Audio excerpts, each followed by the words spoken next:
हिमाचल प्रदेश बिजली बोर्ड के ढांचे के साथ कोई भी छेड़छाड़ बर्दाश्त नहीं की जाएगी। इसको लेकर बिजली बोर्ड कर्मचारी यूनियन 28 अक्टूबर को प्रदेश भर में अपनी मांगों को लेकर धरना प्रदर्शन करने जा रही है। क्या कुछ रूपरेखा रहने वाली है धरना प्रदर्शन की और डिमांड्स क्या हैं, इसको लेकर बातचीत करने के लिए हमारे साथ मौजूद हैं बिजली बोर्ड यूनियन के महासचिव वर्मा जी।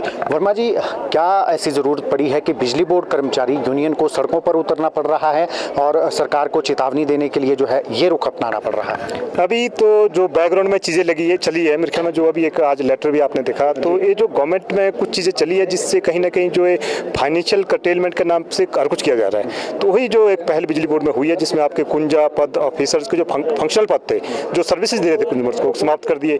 उसके साथ साथ जो 81 ड्राइवर्स हैं आउटसोर्स पे काम कर रहे थे 12-12 सालों से, उनको ट्रेंच कर दिया। और उसके ऊपर से जो ओपीएस है जो स्टेट गवर्नमेंट में सभी महकमे में हो गई है लेकिन बिजली बोर्ड में अभी नहीं हुई।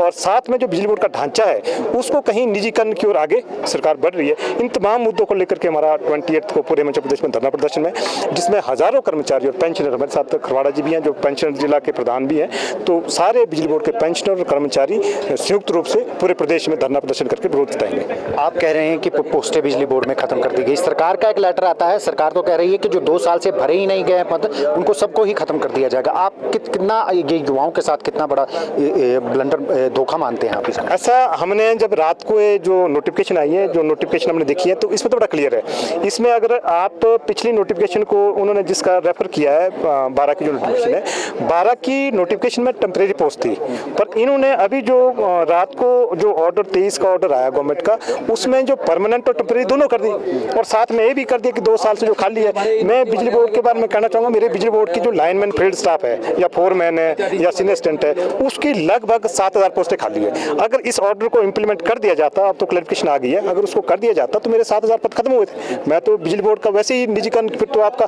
सिस्टम कैसे चलना। तो कहीं ना कहीं जो गवर्नमेंट में अब हमें नहीं पता कि ब्यूरोक्रेसी कर रही है, उसी के तहत जो है पोस्ट स्टेब्लिश की गई है, उसी का हिस्सा है जो आपके आउटसोर्स के ट्रेंच किए गए हैं और बिजली बोर्ड को जो आगे निजीकरण की ओर ले जा रहे हैं, वो सब इस रिफॉर्म का हिस्सा है जो कहीं आपका फाइनेंस डिपार्टमेंट गवर्नमेंट में जो कहीं जहाँ चल रहा है। और एक बात मैं कहना चाहूँगा, जैसे चौहान साहब ने भी अभी प्रेस कॉन्फ्रेंस में कहा कि कम्युनिकेशन गैप है। ये सरकार जो फैसले यूनिलैटरली कर रहे हैं कि ऐसे कोई फैसले लेने, कर्मचारी के संगठन है उनसे वार्ता कीजिए, उनसे फीडबैक लीजिए, जहाँ कहीं जरूरत है कर्मचारी साथ है, लेकिन ऐसे यूनिलैटरल फैसले एक बार आप गलत करेंगे फिर आप वापस ले रहे हैं। मुझे लग रहा है कहीं ना कहीं सरकार और कर्मचारी के बीच में कम्युनिकेशन गैप है। ब्यूरोक्रेसी हावी है सरकार पर, जो इस तरीके की ये जो बार-बार गलतियां हो रही हैं। इस ऑर्डर से तो साफ ही कह सकते हैं कि पिछले कानून जो ऑर्डर छापा उसमें साफ कहा है कि परमानेंट और टेम्परेरी दोनों पोस्टें खत्म होगी। आज आप बोल रहे रिडंडेंट पोस्टें खत्म होगी, है ना। तो कहीं ना कहीं तो मुझे लग रहा है कि इतना तो क्लैरिकल मिस्टेक नहीं हो सकता। रिडंडेंट परमानेंट और टेम्परेरी पोस्टों को उसमें बड़ा फर्क है। तो कहीं ना कहीं ब्यूरोक्रेसी में दिक्कत है। मुझे लग रहा है गवर्नमेंट को, माननीय मुख्यमंत्री को देखने की जरूरत है। अब जो 28 तारीख को आपका धरना हो रहा है, पूरे प्रदेश में आप धरना प्रदर्शन कर रहे हैं, अगर मांगे नहीं मानी जाती हैं, आगामी रूपरेखा क्या रहने वाली है?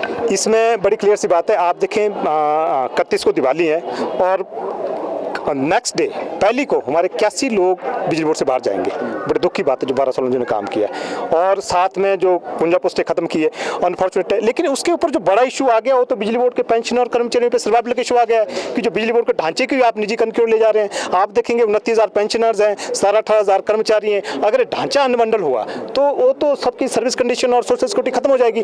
तो हमें लग रहा है अगर सरकार इसमें अपनी मंशा क्लियर नहीं करेगी तो 28 को एक बड़े एक्शन का ऐलान होगा। अगर 28 तक सरकार इसमें आगे नहीं आएगी, वार्ता नहीं करेगी, कुछ निकलेगा नहीं। 28 को बड़ा एक्शन होगा। जैसे मैं अभी धन्यवाद करना चाहूँगा जो संयुक्त कर्मचारी महासंघ उन्होंने भी समर्थन किया है, तो स्वाभाविक रूप से ज्वाइंटली एक बड़े एक्शन में बिजली कर्मचारी संयुक्त जो कर्मचारी महासंघ उसके साथ जाएंगे। ब्लैकआउट का फैसला भी लिया जा सकता है अगर पूरे प्रदेश में ब्लैकआउट? अभी तो हम नहीं कह पाएंगे कि हम क्या करेंगे, लेकिन 28 को ही हम बड़े एक्शन का ऐलान करेंगे, हम सुनिश्चित है। बहुत बहुत शुक्रिया। तो ये थे हमारे साथ कर्मचारी यूनियन, बिजली बोर्ड कर्मचारी यूनियन के महासचिव वर्मा जी, जिन्होंने साफ तौर पर कह दिया कि 28 तारीख को धरना प्रदर्शन होगा और उसके बाद अगर सरकार फिर भी कोई फैसला नहीं लेती है बिजली बोर्ड के लिए तो फिर आगामी रणनीति तय की जाएगी और जो उसके बाद फैसला लिया जाएगा वो काफ़ी उग्र भी हो सकता है। उग्र आंदोलन का भी फैसला जो है वो लिया जा सकता है। दैनिक सवेरा टीवी के लिए शिमला से कैमरामैन डीसी भारद्वाज के साथ गजेंद्र शर्मा।